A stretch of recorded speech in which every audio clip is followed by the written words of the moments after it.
Hi, everyone. Welcome to Inquirer Live. I'm Jenn Ladd, a food reporter at the Philadelphia Inquirer. Today, we're going to be talking about Thanksgiving beverage pairings with three leaders from our local beverage scene. We're here to field any of your holiday drinking questions, so ask away. And I hope everyone watching takes the liberty of pouring themselves a drink. Before we get started, I'd like to go over a few housekeeping items so you know how to participate in today's event. At any time during the discussion, you can submit your questions for our panelists. To do so, please type your questions into the comment section at the bottom of the page.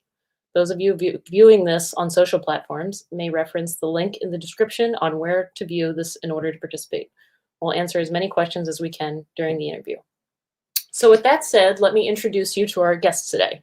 We have Carley Mack from Penn's Woods Winery in Chadds Ford. We have Ben Wenk from Ploughman Cider in Adams County, PA. And finally, we have Rob Cassell from New Liberty Distilling in Philadelphia.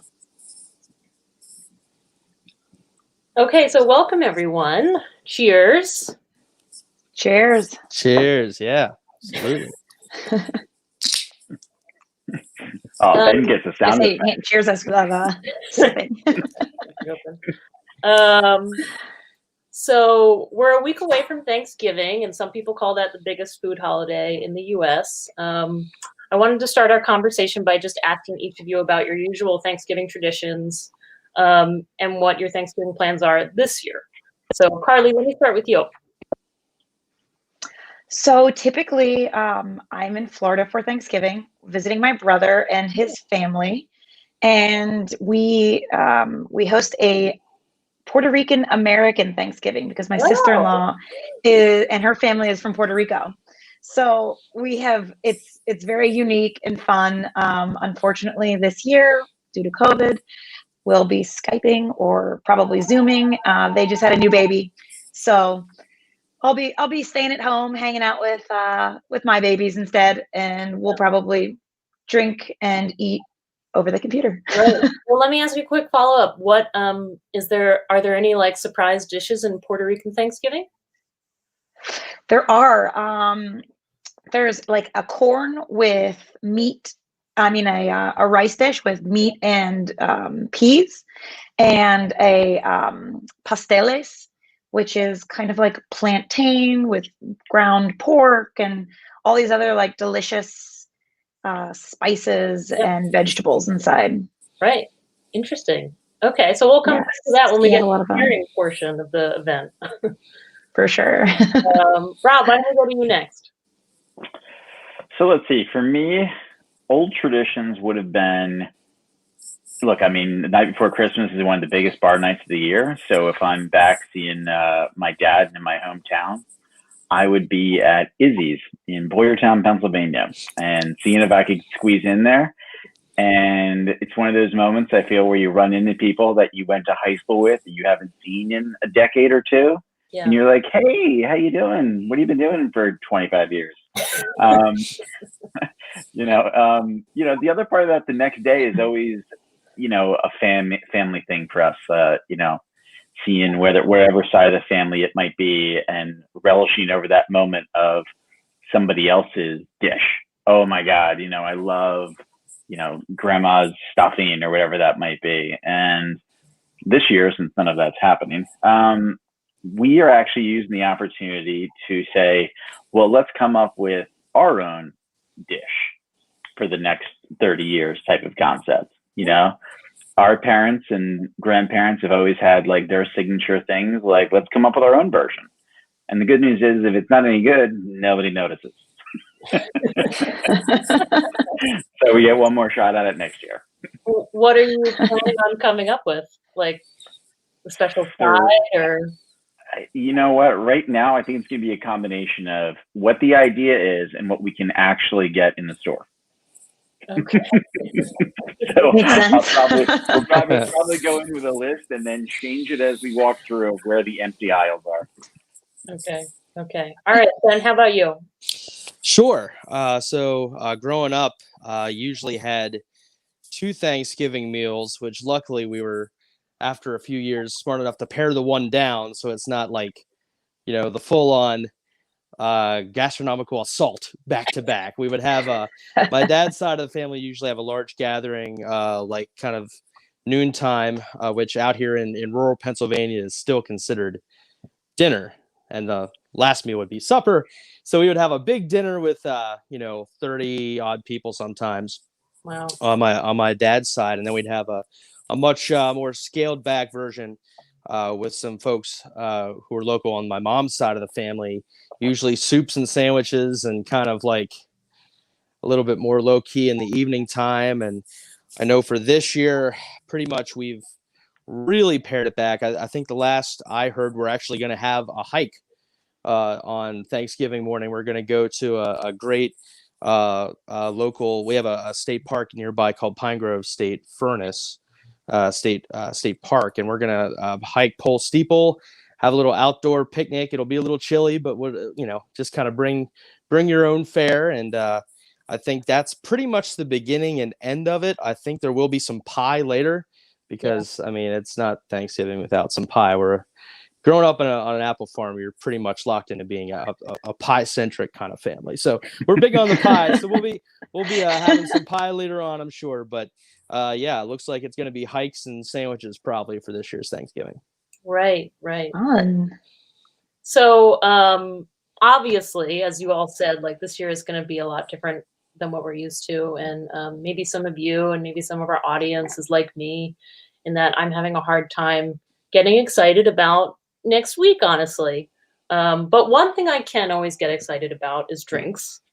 So let's get to the main topic of conversation today, which is Thanksgiving beverage pairings. And let's pretend that we're having a more normal meal, that you're not going on a hike. Right. That you're going to have a turkey and all the stuff that goes along with it. So the most important question in my mind is, what should the cook drink? Carley, let's start with you. Oh, well, I always start off with mulled wine. It's a warm spiced wine. Makes the house smell good instantly. If you're starting really early, we start, I don't know, I always run out of time when I'm making things. And so if you're putting the turkey in early, skip the coffee, go right for the wine. It's like a warm tea almost, but it has alcohol in it. Yeah. And you can put 1 or 6 bottles. Like you can make it as big or as little as your Thanksgiving group or party is. And it's any dry rosé or a white wine or actually a cider works really good. Great, a hard cider. And then you put some mulling spices in and heat it up. And wow, it's heaven in a glass. Yeah.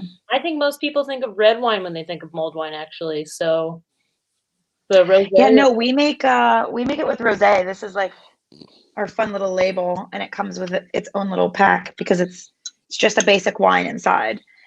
So you could use anything at home, and then we have little instructions that we tell people, and it's just adding a little bit of sugar, some cinnamon, clove, orange peel, some fun things, and then letting it cook in the crock pot. And then it's always warm and ready to go. Great, great. Let's go to Ben because his eyes lit up when we said cider. Yeah, absolutely. But actually, it did occur to me in terms of what the cook might drink. Kind of reminds me of just a few years ago. I had heard from someone else at our farmers market about a salad that they made for Thanksgiving with poached pears, gorgonzola, and arugula. And so that same year, I decided to make that for kind of a good, like almost like first course, kind of before everyone started serving some stuff family style. Here, have a salad. The rest of the stuff will be ready in a little bit. And yeah, the person that had mentioned this to me just said that like poaching pears in white wine is a really easy way to like really add some zing to a salad. And so I used a local Pennsylvania Gewürztraminer, and it turned out great.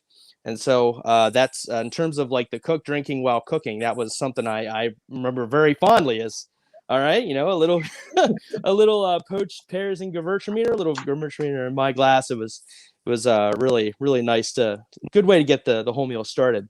So that's obviously a good idea. And I know that, our cidery is just one, but we have a like our national organization, the American Cider Association, has really been advocating for cider as kind of a great option for the whole of the Thanksgiving meal, and dry ciders specifically, because that's a great way to cut through a lot of the delicious gravies and butters and all the things we love about Thanksgiving. So for me, this is probably my favorite cider that we make. Churchyard is a cider that uses bittersweet and bitter sharp apples.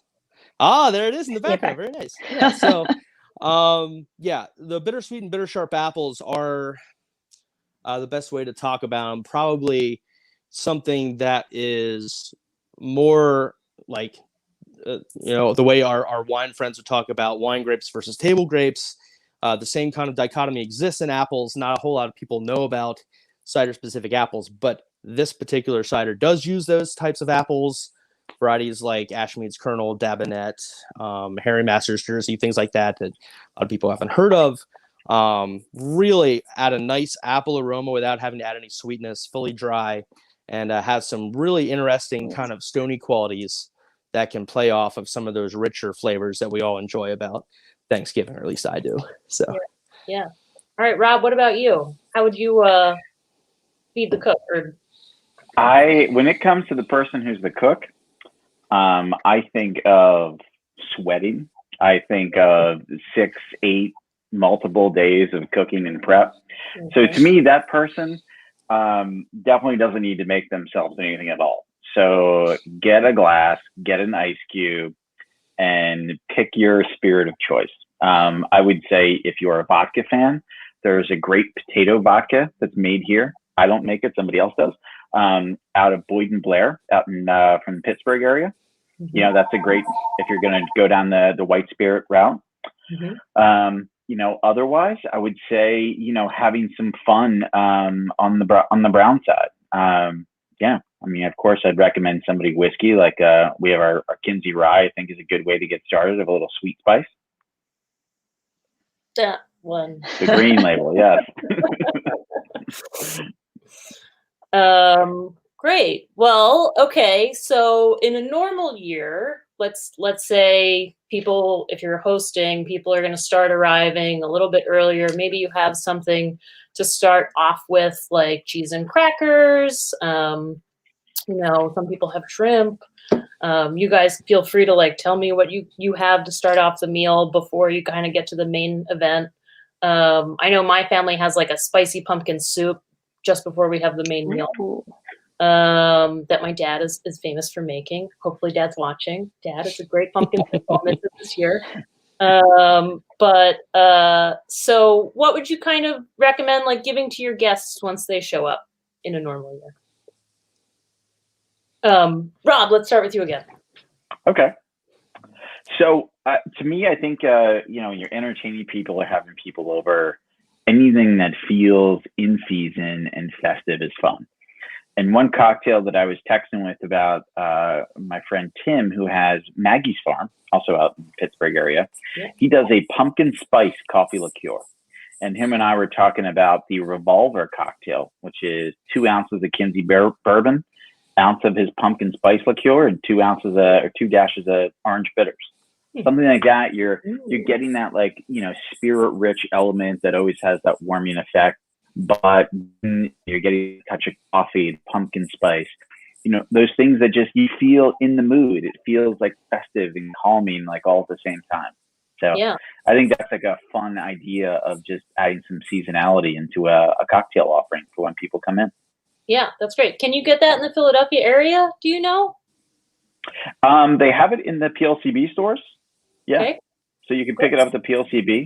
Yep. That's an easy enough spot. Or, of course, in here in Pennsylvania, you can order direct from any of our websites. That's right. And you can just have it shipped, which is the, thing that a lot of people didn't know about. The best. All right. Ben, what do you think? How do you start? Sure. We often will start out with a soup too. We usually have a butternut squash soup. Also a big fan with starting with cheese. I have so many friends in the Pennsylvania farmstead cheese world. So if you're able to access some of that local farmstead cheese, Bertrand Hills or Valley Milk House or Keswick Creamery, all my friends that make incredible products from their own dairy cows, that would be a great way to get started. And drink wise, actually, as Rob was speaking, I was thinking of really there's a great history with the cocktail called Stone Fence here in the United States, which is traditionally cider and rum. Plenty of great rum made in Pennsylvania. Certainly, you mentioned Maggie's Farm. They're a great rum distillery. I'm sorry, my phone's going crazy here today. But it can be made with fresh cider, which is available at your local farmers market. You can use hard cider, fermented cider as well. And, you can really have fun and play with it. You can add some citrus, add some cinnamon, kind of depending on what else you're serving. It's got a lot of versatility. It's a 2-ingredient cocktail, so you can kind of let your creativity be your guide and incorporate whatever else you might have around, whatever might pair with the cheeses or the soups or your appetizers that you're serving. And very versatile and has a great history. I don't have all the history in front of me, but it dates back to Revolutionary times. And Stone Fence is a classic American cocktail. You can get the festivities started early. So That's really cool. Ben, dude, I am totally shipping you a bottle of my Dreadnought Dark Rum, and you're going to ship me some of your cider. And then when nobody else is around, we're going to drink the difference. Oh, we can make that happen. We can make that happen. I can't believe we didn't talk about that beforehand. That's a really good one. Yeah, we'll work on it. I've never heard of Stone Fence. I'll have to Google that after this. Either. All right, Carley, what do you think? How do you welcome your guests?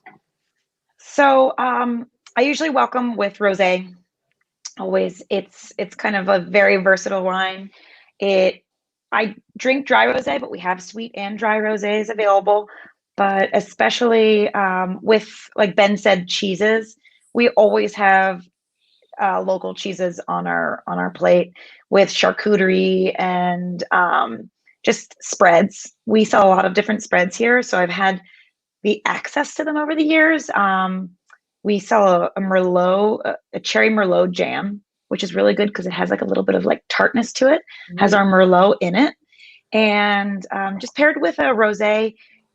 It's kind of like a muted fruit, a little bit of apricot characteristics, dryness at the finish.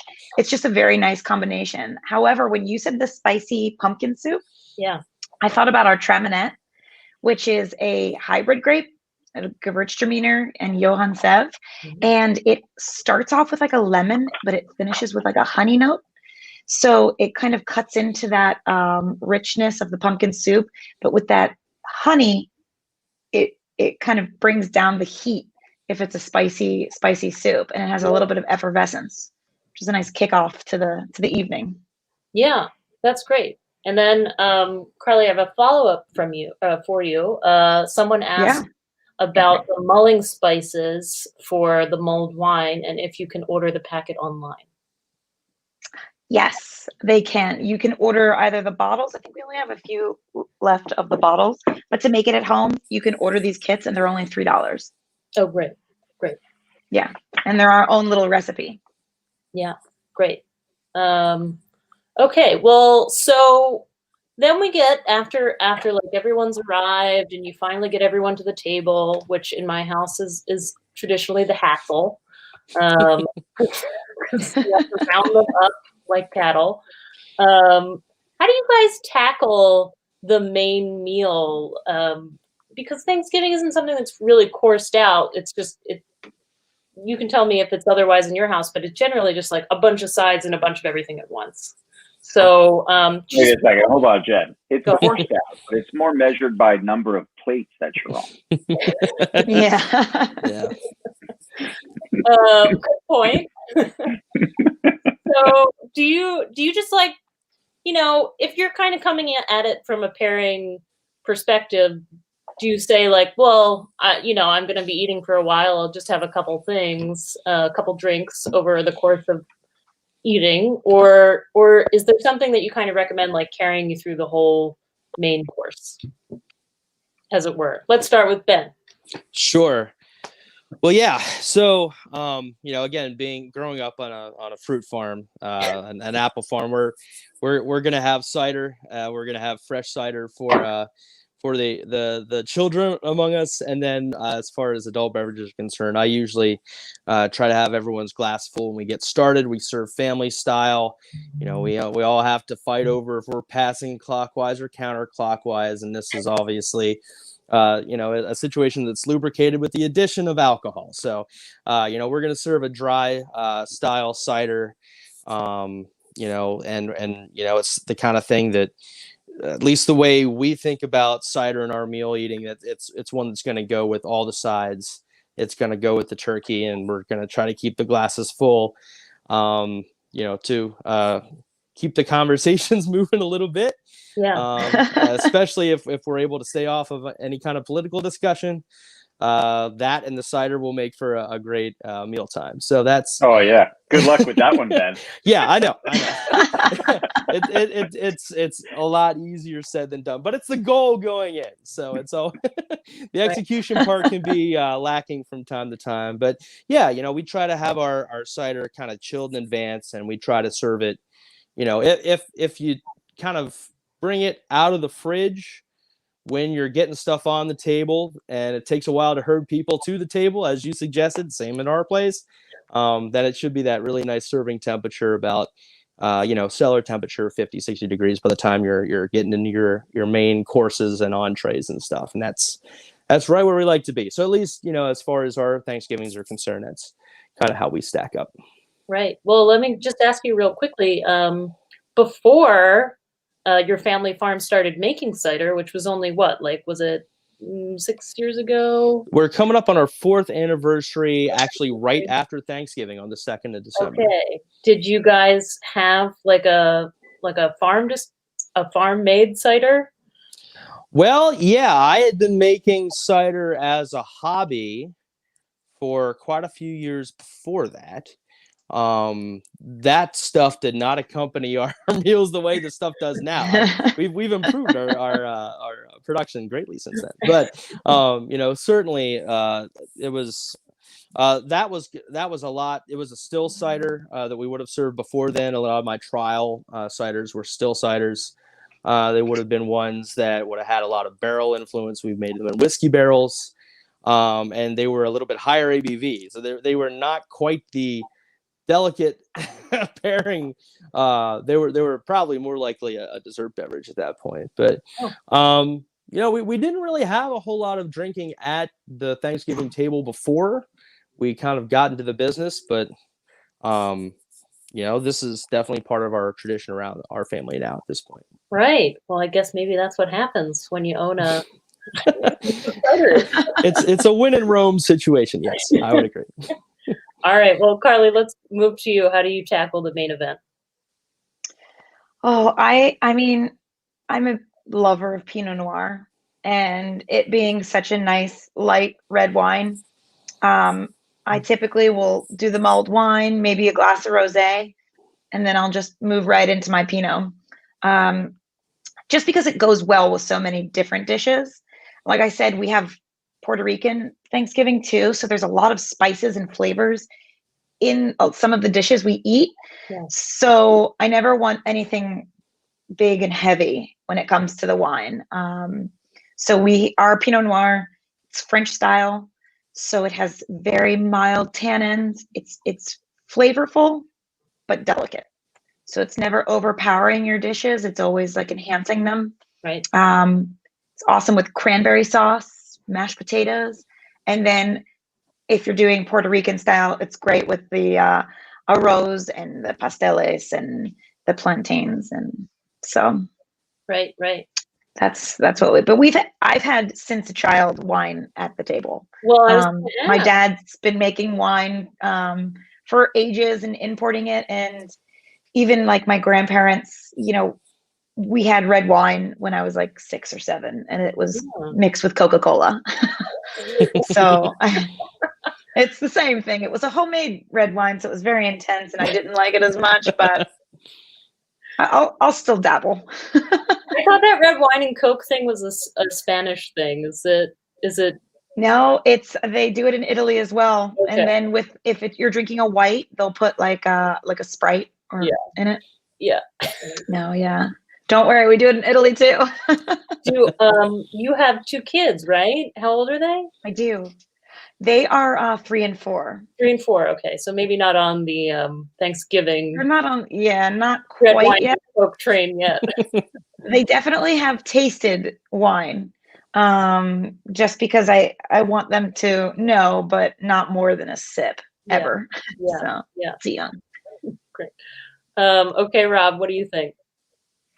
I gotta say, you guys are all making me feel guilty. I mean, I normally at like my Thanksgiving tables, it's like, here's a big bunch of everybody squeezed in and what's nearby. It might be the bottle of bourbon from before. It might be the red wine. Who knows? So God bless you guys. I would say if I was looking at something, when it comes to a cocktail, I would never be looking for something that has carbonation at that point, because, I'm going to have this big, delicious meal, whether it's going to be the Brussels sprouts or the stuffing or the mashed potatoes, the turkey, whatever it might be. So to me, it's definitely not something mixed with any carbonation. You could go something that is more on, again, just kind of sticking with the basics of, the straight spirit to go with that. It's not like the most glorious answer, but it's a continuation of a different one. Jen, I noticed you have my Sour Mash rye whiskey back on your shelf. I do. That would be an interesting one to try out. That's a limited time thing we have, and actually a fun thing to do, because you could have the bread from High Street Cafe, because we use their sourdough starter to make that Sour Mash whiskey. Oh. Right. That sounds good. And Rob, you've been in the distilling business for quite a while, because before New Liberty started, you were at Philadelphia Distilling. Is that right? Yep. Yeah. Myself and my uncle had started Philadelphia Distilling back in 2005. Yep. Right. So has your family Thanksgiving always kind of been more booze centric? I would say when we go to the Awerta family Thanksgiving, it is very well socially lubricated. Yeah, and I don't think anybody would disagree with me on this, but like that gathering of 30, 40 people squeezed in around a hallway or in various rooms is, you just field the questions that come at you. With a glass in your hand always. Exactly. Yeah. There's no opportunity to develop a conversation or anything. You're just fielding the missiles coming your way. That's great. Well, that's kind of like this Inquirer Live event, because I'm going to ask you a question from a reader, which is, should we start with cider while cooking, move on to wine, and finish off with a cocktail for dessert? Or am I getting the order wrong? Basically, we're wondering how not to be inebriated by the time we serve pie. Well, go it's very wise that you need to be lucid for the pie, because it's the best part. We've established that. Very important. Start with the pie. You can just skip right to the pie. You can, actually, we have a lot of pie for breakfast around our place. Again, we're big pie eaters. I just for me, the way I would think about it, I would probably want to get things rolling with a cocktail first, and then maybe something like a dessert wine or something like that at the end. I know we'll talk a little bit more about like dessert pairings and stuff like that maybe a little bit later, but at least that's the way my mind would work. I would think, get things rolling a little bit early, because especially if you're helping prepare the meal, if you're hosting a lot of people, there could be a lot of anxiety. Not that I recommend prescribing alcohol for actual anxiety, but I'm just saying, like, if it's a big day and you feel like you've got a lot on your plate, having some stiff brown liquor at the beginning of the situation might be a nice way to get started, and you can kind of go from there. But that's just one man's opinion. I think it's pretty good. I always finish with the bourbon. Okay, look at that. My brother and I always have a nightcap after everything's cleaned up. All the kids are in bed. He has 4. I have 2, and it's usually a madhouse with all of the family and the dancing, and music and dominoes. So my brother and I, we only see each other usually like once or twice a year. So the two of us will, put a little bit of the brown liquor on some ice and just sit by the pool because we're in Florida at that point usually. Yes, and just catch up. So Right. And then I would start off with the cider, I think. I don't know. I think that's like fun, and it, like you said, it goes well with cheeses. Yeah. For sure. Yeah. Does anyone else's Thanksgiving have dancing? Oh. No. That's an interesting Thanksgiving element. We do a That's lot a of whole dancing. other different Inquirer Live.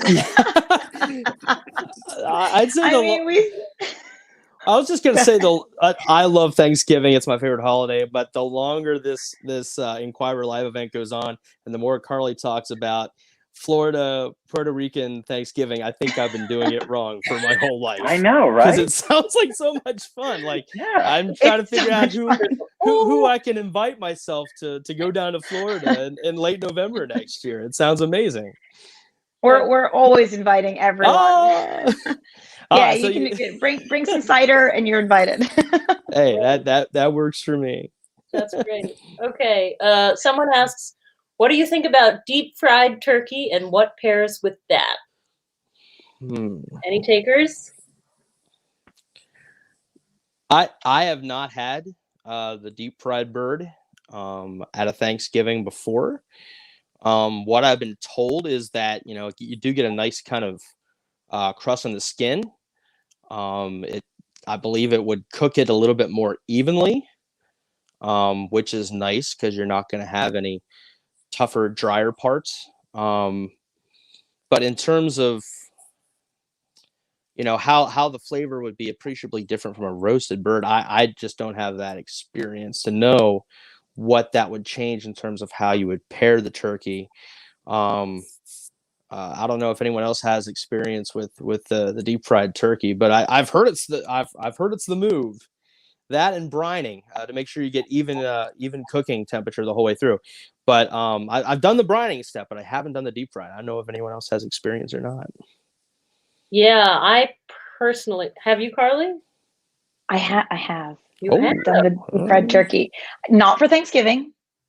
My dad decided one year he was going to do it in the vineyard, so we had once a year we burn like all of the clippings that we don't give away or use or make into wreaths. A lot of like florists take them, but any of the kind of all of the clippings from the end of the year, we'll make a giant bonfire. And one year he was like, I've got this deep fryer, I'm going to deep fry a turkey. And so we did, and it was very good. The flavor, it's like very rich and it's like super moist. It's probably one of my more favorite turkeys that I've enjoyed. I'm a big ham girl. I like ham. So turkey doesn't really do it for me. But I enjoyed it and it was good, and I cannot remember what we drank with it, but if I was to think about drinking something with a deep fried turkey, I probably would go with like Chardonnay, because Chardonnay has that bright acidity, and it kind of cuts through any richness, but it also has that nice lightly toasted flavor at the finish. So it balances that deep fried flavor in that, like you said, crunchy outside. Yeah. Yeah. Well, let me ask about another specific Thanksgiving gift or dish, which is potato filling, which is apparently the most searched for Thanksgiving recipe in Pennsylvania. It's something that we wrote about last year. Are any of you guys familiar with potato filling? I feel like that's something that's served with like a boilo up in like north central Pennsylvania. Nice. And you've also written about last year. Yeah, I'm really kind of become obsessed with regional Pennsylvania cuisine, but I've really only read about those two very things from some of the articles you're referencing. It sounds like, it's, for me, Thanksgiving's all about the sides and the starches. the turkey's kind of, the star of the show, but to me it's secondary to the side. So, I from what I read, it sounds like a great accompaniment on your Thanksgiving table, and something that, if it pairs well with mashed potatoes and it pairs well with stuffing, it should pair well with potato filling from what I know about it, but I haven't actually had it myself.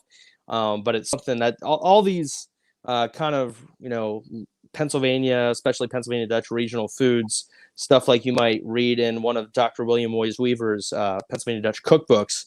This is all stuff I'm really, really starting to nerd out on. So I in a normal setting, we're having a bigger meal, I'd probably have a crack at it and see what I could come up with potato filling wise. Right. So, Sounds good. like Ben said, it's kind of a marriage of stuffing and mashed potatoes in one dish. Obviously, there's a lot of butter to marry the two. And I think it's a Berks County thing, mainly. I think that's right. Yeah. So that said, like, is there, I mean, I always wonder this myself. Do you guys, when you pair something, is it really like you can have a strategy for making something taste even better than it would by drinking something alongside of it? Or it's like, well, of course I'm going to drink something while I'm eating. What do you guys think? Like pairing and the actual science behind it. Science. So I like to personally myself. Oh, look at that. We all pause and then we go. Wow. Rob, what do you think? So for me, I like to, when it comes to a pairing, each of us will describe something in nuance, right? And we're talking about some secondary or tertiary note. To me, it's always a fun thing to pull that out and bring that into what the food dish is. So if you're having something that has, flavors that almost remind you of what it sounds like tropical fruit, then maybe certain bourbons that have they hit you with that big corn note, and then you're getting that nuance in the secondary or tertiary note, having that be something that pairs with, and just having that small little thread that connects the two, I think allows you to not where neither is necessarily overpowering the other, but it feels like they're linked. Yeah, that's interesting. Carley, what do you think?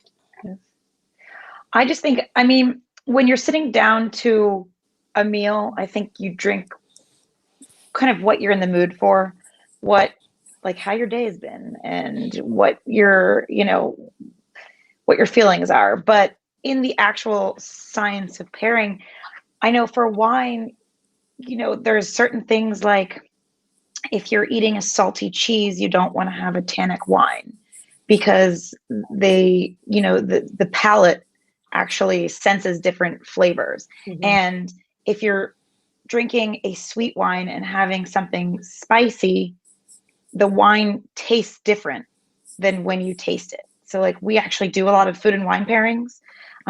So we always tell people, take a sip of the wine, experience the wine on it by itself, have a bite of the food that you're pairing it with, then taste the wine again.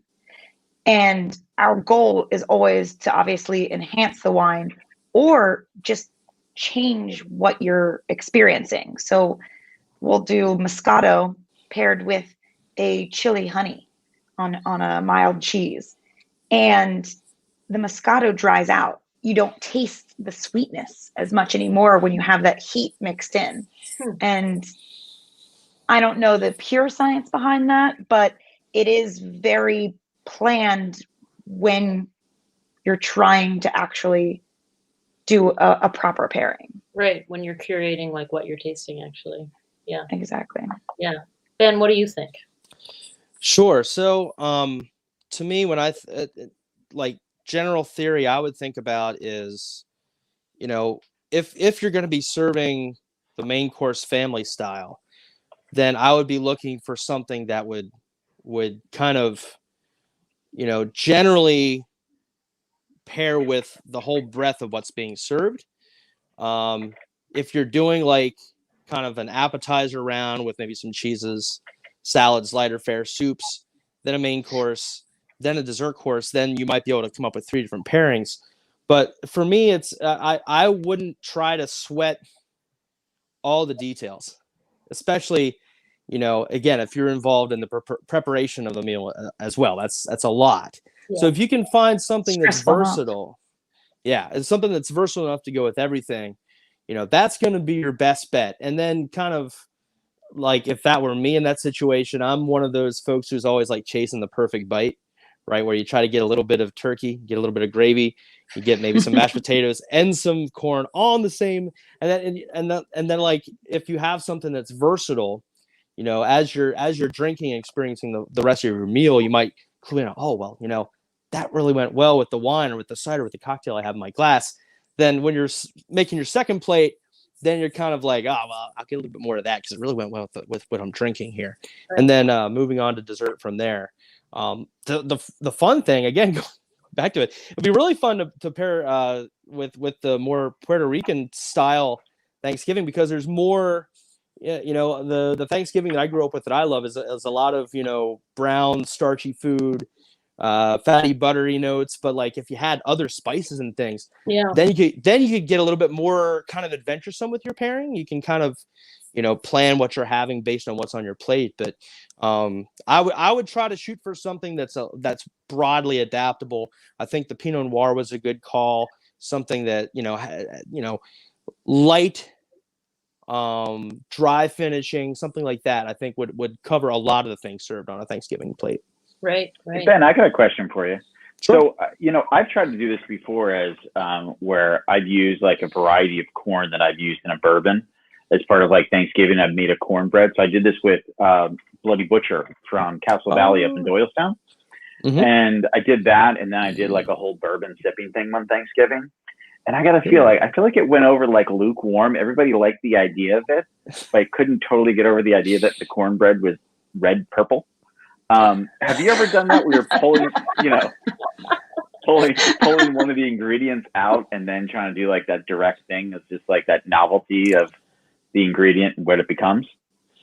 Yeah. And I mean, you mentioned the pies earlier, so I was like, I have had it. Sure. Yeah, that's a really good point. I mean, it's just like anything else, and certainly we have a talented writer from the Inquirer here. It's know thy audience, right? Like, for some folks, like, that level of detail is going to go right over their head. They're just like, it doesn't really matter. For me, like, I would love to make a pie with a soap of Spitzenberg apples and then serve our start to the same guests and be like, now that the same apple is in the pie was fermented in the cider, and it's a variety that dates back to the late 18th century. Was grown at Monticello, do all this stuff.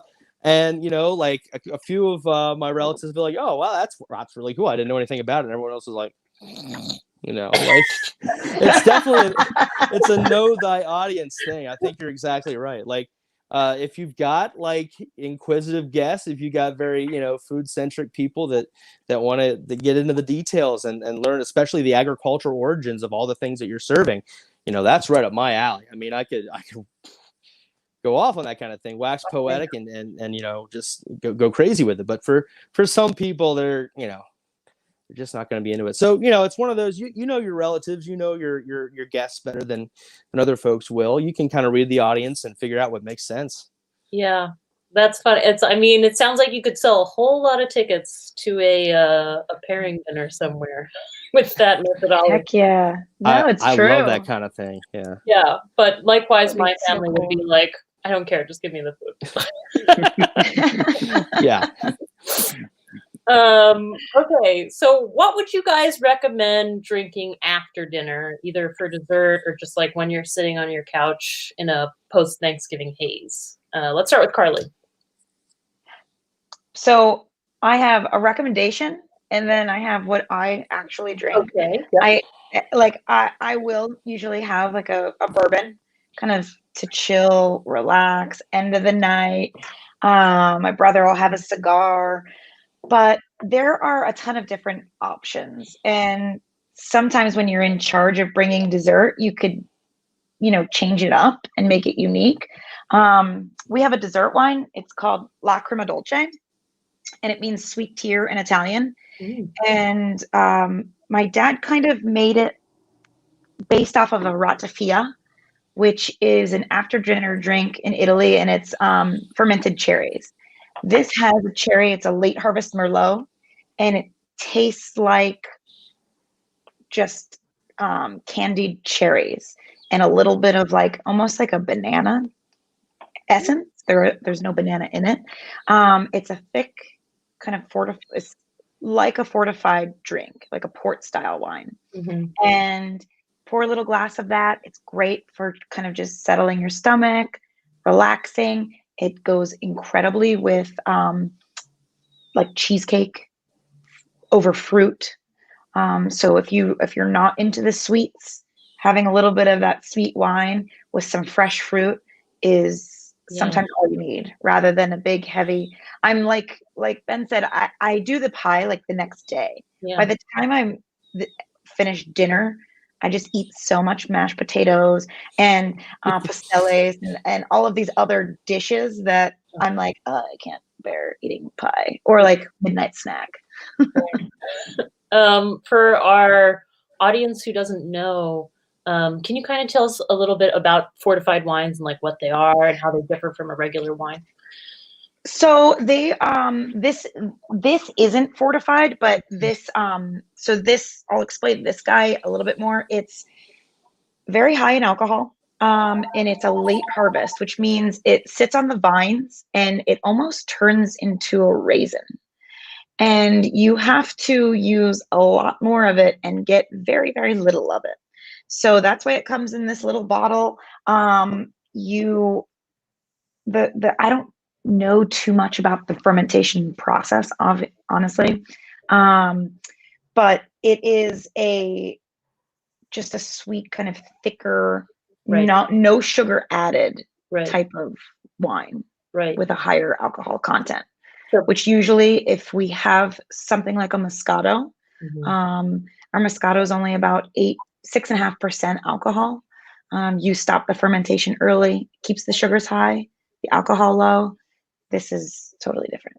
Yeah. So people should expect like a richer mouthfeel than they're used to, which makes it really good for I think dessert. Very much. Usually. Yes. Some people will have a glass of it, like a full glass. I enjoy kind of just sipping on it. Right. Okay. Well, let's move to Ben. What do you think for after dinner? Sure. My first recommendation is almost like one of those in case of emergency break glass type of cocktail scenarios. And this is one that I learned from my buddy Billy Jones, who lives just down the road from me here. Benedictine and Bitters. If you've really gone hard and you feel like you've eaten too much, you've overeaten, the Benedictine and Bitters will definitely mellow your stomach. It's a great option. But that's like at your worst overeating, that's your go-to. Benedictine and Bitters. This is not B&B, right? This is B&B. Yep. It's B&B. The same thing? I believe that's I'm told I'm pretty sure it's the same thing. That's at least how I've made it for myself. One bottle. Oh, that they do serve it as one bottle? Well, anyway, I'm probably going to inside baseball, so we'll just move on. Okay. Oh no, I can have that wrong. And for that, for that matter, if you have ginger ale and you have some bitters with you, that'll do it. An admirable job as well.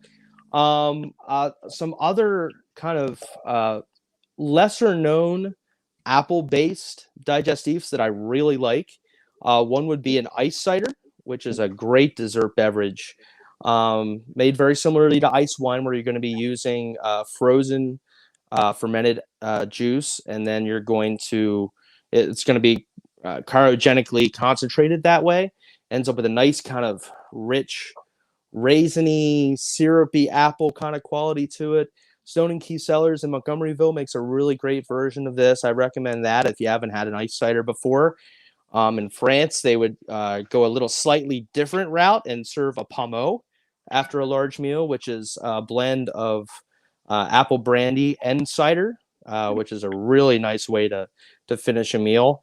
And we're actually in the process of releasing a new product, a cider, spirit, and sour cherry based vermouth that's going to be called the Plenum, that we should have out for folks probably by the end of the, probably not in time for Thanksgiving, but in time for holiday time, like the end of the month. That'll be our first fortified release for us, at least. So that would be something that it uses a lot of kind of Amaro bittering herbs, so it can be kind of enjoyed in that kind of a way. So those are some of my favorite options. So that's something that could be enjoyed on its own, but also mixed into like a Manhattan or something. Is that right? Yep, absolutely. Manhattans, Negronis, things like that. Really, really nice. And it can stand alone as its own digestive as well. Well, that's exciting. That's something to look forward to. Yeah.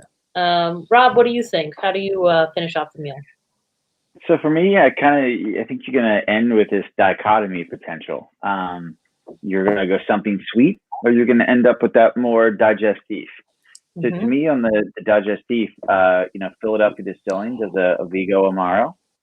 I think that's a great option for the person who's looking for that, bitter, herbaceous finish to an evening. On the sweet side, at New Liberty, we make our Liberty Bell sour cherry liqueur with the Montmorency cherries from Weaver's. I think that gives you that interesting sweet angle to finish out with, because I feel like everybody, depending on either how you grew up eating or what your preferences are, some people always want to finish sweet.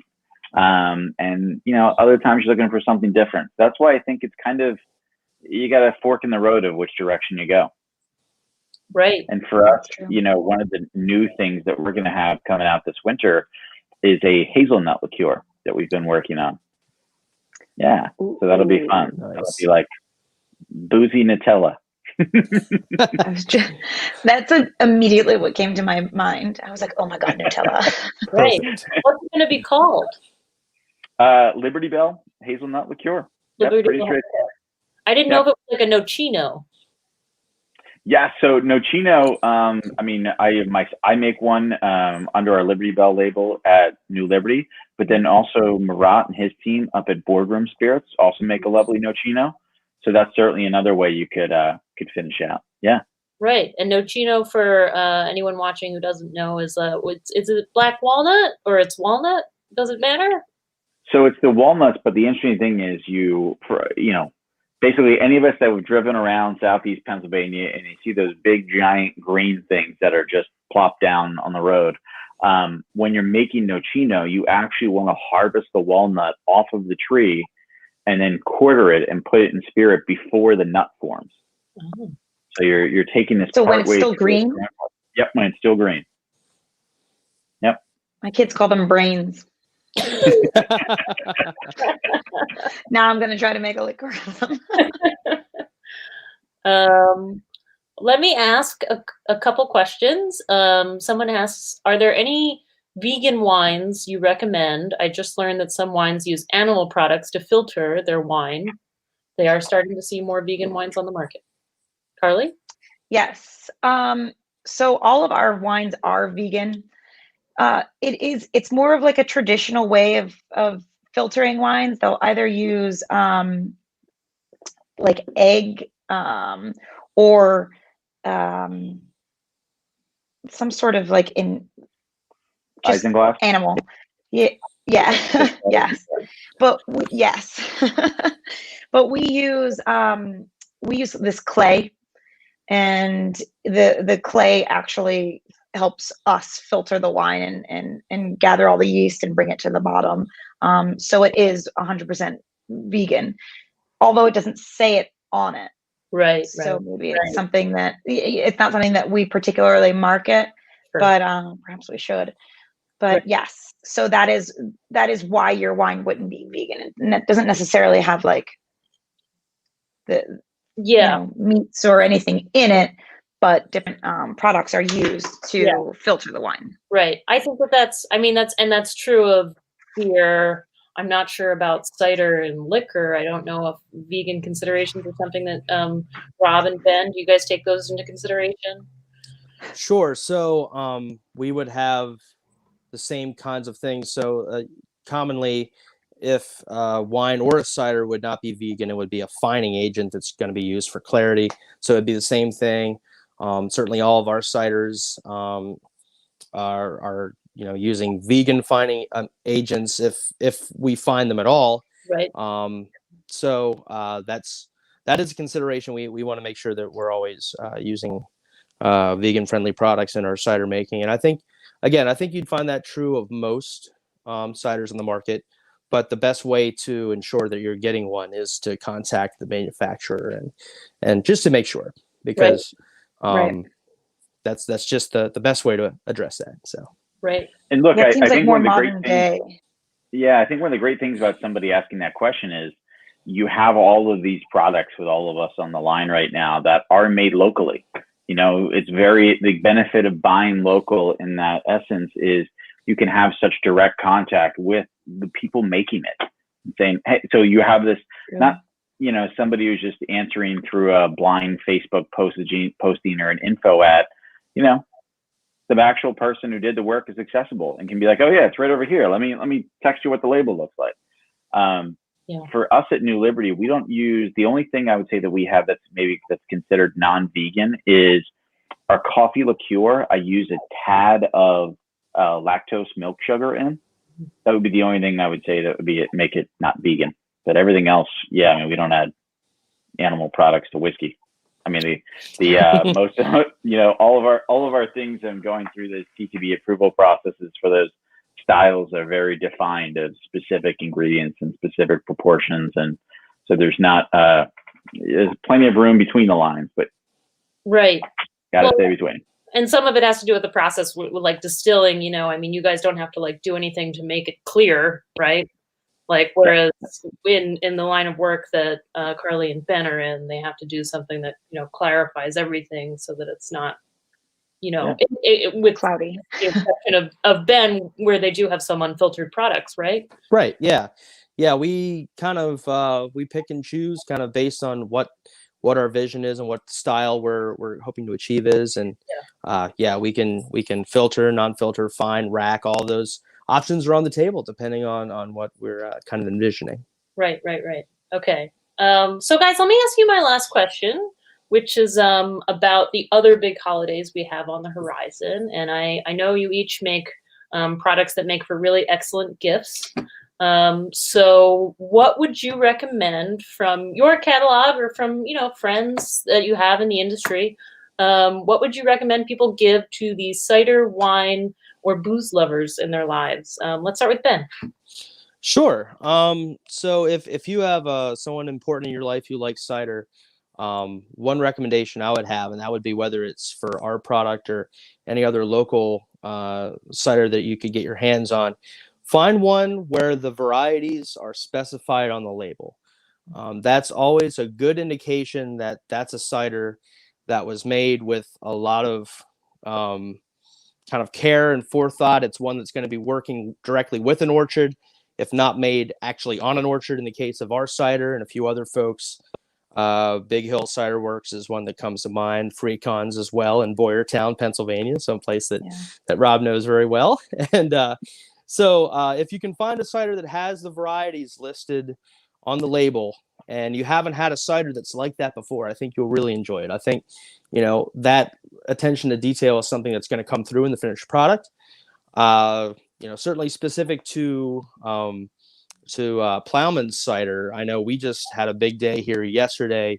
We had our second Plowshare Cider Club orders that went out. We can ship to 40 states plus the District of Columbia. So if you have a real hardcore cider fan, you can certainly purchase a Cider Club membership as a gift. And then that person would get quarterly shipments from us. And we're in the process of putting together our 4th anniversary bundle on our website as well, and that can ship to anywhere in Pennsylvania, anywhere in 40 states. So those will be some fun options, and the aperitif, the vermouth that we're making should be available on the website again in the next couple of weeks as well. Awesome, great. Well, let's move to Rob. What do you think? So I think that if it's somebody that and you're just going to get them a single gift, I think it's always fun to have something that you can talk about. So pick up one of our limited release whiskeys, whether it's the Zinfandel finish that's finished with the cask from Chateau Montelena, or it's the port or the vermouth or the winter whiskey I think that's always, it's something different to try. A lot of our stuff that we do, we make one barrel of, and then we wait 2 or 3 or 4 years and then release it, see what it is, and you won't see it again for another 2, 3, or 4 years. So it's a great talking point. I mean, for the person that you need them to keep thinking about you every month, we do have our spirits club for Pennsylvania residents. So for $60 a month, you can have a bottle of every single month's release, different, sent to you anywhere in Pennsylvania. Right. Yeah. Yeah.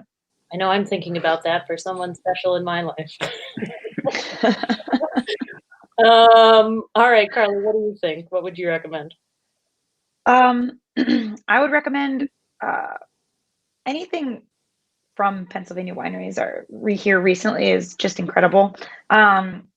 We've had a Pennsylvania Somm judgment, and the winners released recently were a best red, a best white, and best kind of overall wine in Pennsylvania.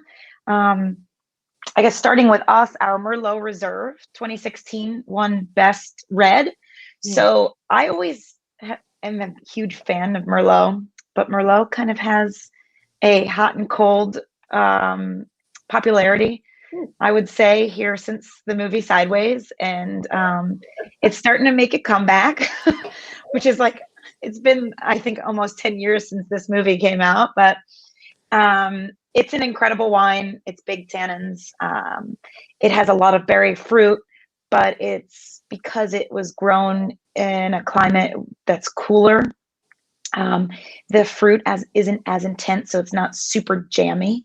It has a lot of like those dusty tannin finish and chocolate on the finish. The other two wines, the best wine in Pennsylvania was a dry Riesling from Galen Glen. Yeah. And their wines all over the board are incredible. They also have one for their Gruner Veltliner, which is a very cool varietal that they grow on site, and they grow it very well. And the best white was Stony Run's Albarino, which is kind of like a spicy, almost like tropical fruit notes. All three of them are dry, but if you wanted to really wow somebody, you could get like a wine from each of those wineries and give it to them. If you're kind of going made in PA, we just started this year, which is funny because gift baskets seem to be something that like have been around forever, but we do a local combo. So we'll do wine, beef jerky, cheese, jam, salami, and it's all local artisans within the basket for people to kind of pick up curbside, or we can ship some of them. And like Ben, we have a wine club. So if you know of any wine lovers and somebody that is super interested, and also a lot of the benefits are if you live close, you get a certain percentage off the wine every time you come and visit, but it's a quarterly allocation. We also have special events for members, like happy hours. We do a harvest dinner inside the vineyard. It's a 5-course paired dinner under the stars. So it's really neat. Yeah. So a lot of different options. Yeah. Well, if my husband's watching, that's a good gift for me. There you go. Nice. So I want to thank you guys so much for joining me today to talk about all of this. And I want to recommend that our audience go out and look for your products. And to our audience, I want to thank you for joining us, and I want to wish you a happy Thanksgiving. And thanks so much. Bye. Thanks, guys. Happy Thanksgiving. See you, everybody. Hopefully we can all go to Happy Florida next Thanksgiving. year. That's the move.